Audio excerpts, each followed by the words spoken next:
Josuke stared, breathless, at the two strangers facing off against each other from his spot on the floor. He realized he was a couple meters away from where he'd started behind his protective barrier. Okuyasu lay next to him, motionless. When had he moved? As he kept staring, he realized he recognized the man who now held the arrow. It was the stranger in the white trench coat, the one who had been following him since he'd found that body in the woods. The stand that had attacked them, the one who called himself Killer Queen, was staring at the man with pure hatred, its blood-red eyes fixed on him. "It's you," he muttered. Then it lunged. Killer Queen moved to take the arrow back from the other man. Before it reached him, a stand materialized from him as well and struck back. The sound cracked through the attic like thunder. Killer Queen was thrown backward about 2 meters, boards splintering under the impact. Dust rained from the ruined ceiling. Josuke's eyes went wide. The power behind that punch felt inhuman, terrifying in its precision. The stranger didn't move a muscle. His stand, muscle-bound and titanic, stood ready at his side, the air around it vibrating with restrained energy. Then he started moving towards Killer Queen. "So, it seems we're both interested in this." The man looked down at the arrow in his hand. "I'm very curious to know how you know about it, and why you're so intent on getting it." Killer Queen steadied itself, a hand clamped on its shoulder where it had been hit. It didn't say a word. Despite the damage, it seemed composed, calculating. Its fingers twitched, eyes flicking around the room, deciding its next move. For a moment, the two stands faced each other in total silence. The only sound was the crackle of smoldering debris and the faint rasp of Josuke's breathing. Then Killer Queen's eyes narrowed and it rushed forward with terrifying speed towards the stranger. But the other stand was faster.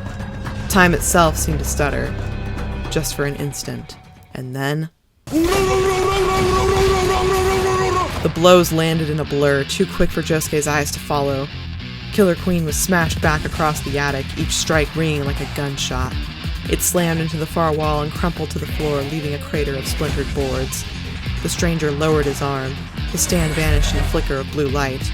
Killer Queen lifted its head, eyes full of fury for the man who had shattered his control of the situation. "Ready to start talking?" said the man. I will have that arrow," Killer Queen hissed. Then, with a sudden blur of motion, Killer Queen bolted towards the door. "Stop!" the stranger barked. Killer Queen thrust out its hand, a piece of debris flying towards the stranger. "Duck!" Josuke warned him, remembering what had happened to Keicho. The man ran sideways and then vanished. The explosion tore through the attic. Flames blossomed in the air where the debris had exploded like a bomb. The blast threw Josuke backward, its heat searing across his face as he brought out his stand to defend himself. When he looked up again, Killer Queen was gone, vanishing into the smoke, its silhouette briefly visible leaping out through the haze. The man was staring after him several meters away from where he had started. "When did he?" Then he growled under his breath. "Damn it." He ran to the doorway behind Josuke and downstairs. His pounding footsteps filled the stairwell, and then were gone. Josuke stood up and went after him. The dark and dusty Nijimura house blurred by him. His only thought was to catch up to that man. He reached the front door, which was hanging open. The man was lingering near the gap that Okuyasu had created in the front gate. His eyes were scanning the street and back alleys. When Josuke caught up to him, he heard him mutter under his breath again. "He's gone. Good grief."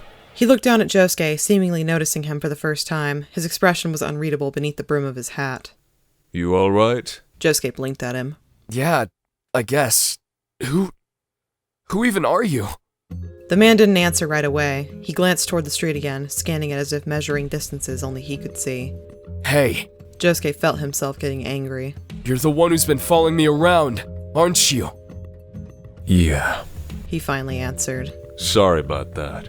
I was only doing it to see if you'd lead me to it." "To what?" Josuke demanded. "This." The man held up the arrow, allowing Josuke to see it in the light for the first time. Josuke froze, every muscle tight. His anger and confusion boiled together, threatening to spill over. "Who are you? Why did you save us? How do you know about the arrow?"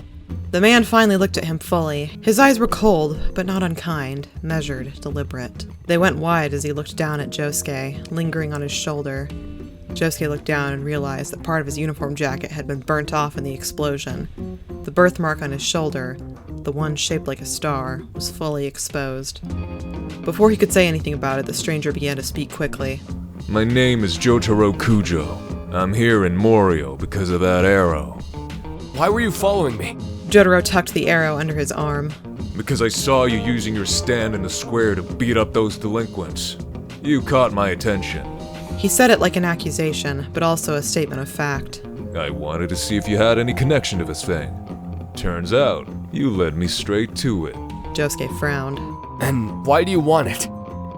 Jotaro hesitated, his gaze dropping for a moment to the street. This arrow, He said finally. used to belong to an enemy I fought a long time ago. A man named Dio Brando. Josuke felt his breath catch. Keicho said his father had been in service to someone named Dio. He was the one who had given them the stand arrow, and it was after Dio's death that he'd been transformed into that monster he'd seen in the attic. Dio was pure evil. Jotaro continued, voice quiet but hard-edged. He used that arrow to create stand users, turning ordinary people into weapons. I've sworn to destroy everything connected to him, so no one else gets hurt by him. That includes this arrow. So, you're here to take it away? Josuke's voice shook slightly. I came to make sure it never hurts anyone again. Jotaro's tone was absolute. I have connections to the Speedwagon Foundation. I plan to give this arrow to them. Once they have it, it'll be sealed away, contained, studied, out of reach from anyone who would misuse it. Josuke didn't respond right away. His thoughts were racing, about Keicho, about his father, about the bodies piling up in Morio, and what he had just seen. How do I know I can trust you? He asked finally. Jotaro met his gaze, unflinching. Because if you couldn't, I'd have let that stand kill you and your friend upstairs. I didn't have to save you. Josuke glanced toward the doorway, guilt twisting in his gut. Okuyasu was still alive thanks to him, but Keicho and his father weren't. Thanks, I guess. Josuke murmured. Hey! Okuyasu's voice cut through the air, raw and hoarse. He stumbled through the doorway, limping, his arms and chest covered in burns. Okuyasu! Josuke ran to him, summoning Crazy Diamond in a panic. Crazy Diamond's hands glowed as they mended the burns and torn flesh, but Okuyasu didn't even look at him.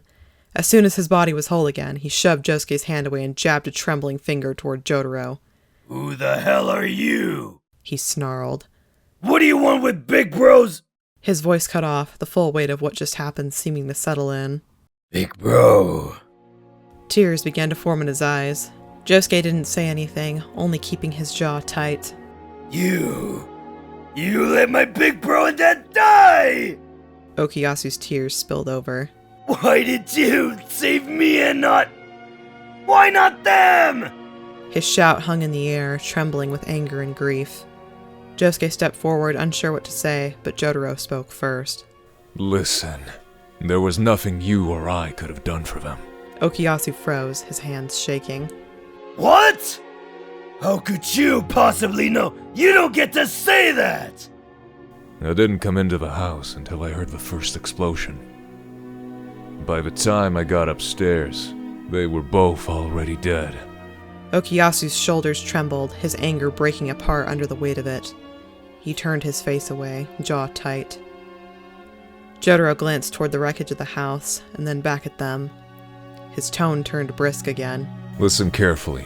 Killer Queen's user is still out there, and now he knows I have the arrow. He's not going to stop until he gets it back. That means he'll be coming after the three of us. If he gets it, more people will die. That's a fact. The three of us? Why wouldn't he just be after you? Because you fought him. You've seen his stand and lived. That makes you a target. The words sank in, heavy. If you want to survive, Jotaro continued, you'll stay low. Between home and school, no detours, no being alone. If anything strange happens, you call me. Call you? I'm staying at the Morio Grand Hotel. Ask for Jotaro Kujo, room 324. Someone there will patch you through. Okuyasu's lip curled. You think I'm just gonna take orders from some stranger who showed up 5 minutes ago? No. Jotaro said evenly. I think you'll do what it takes to stay alive. The two locked eyes, Okuyasu trembling with barely contained grief. Jotaro, cold and immovable.